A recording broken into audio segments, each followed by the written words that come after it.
Assalomu alaykum qadrli do'stlar. Sizlar bilan birga Olapar TV kanalida uchrashib turganimizdan juda ham xursandman.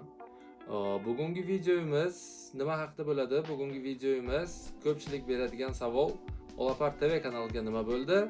Endi bu yog'iga video olmaysizmi? Ana shu savolga javob berib o'tib ketaman.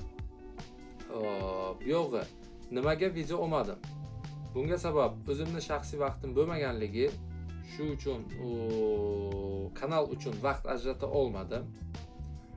Endi bundan buyog'iga nasib bo'lsa, albatta videolar qo'yib ketaman.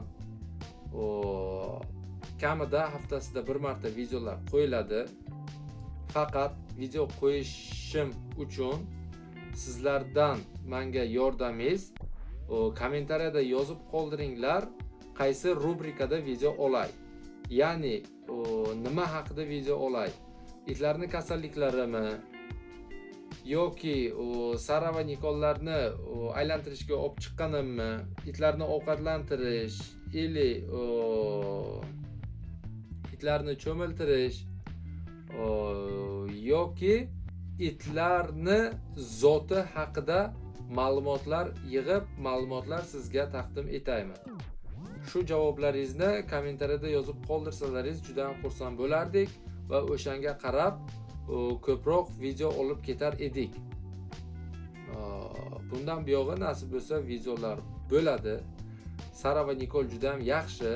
Orada Nikol bir marta tug'di, uni bolalarini ham sotdik. Xudo xohlasa endi buyog'iga yangi videolar, zo'r videolar bo'ladi. Sizlar faqat like bosib, kommentariyada fikrlaringizni qoldirib ketsalaringiz juda ham xursand bo'lar edik. Videoni oxirigacha kuzatganlaringiz uchun katta rahmat. Bundan buyog'iga harakat qilamiz yangi videolar bilan sizlarni xursand qilishga. Hammaga omad, hammaga xayr.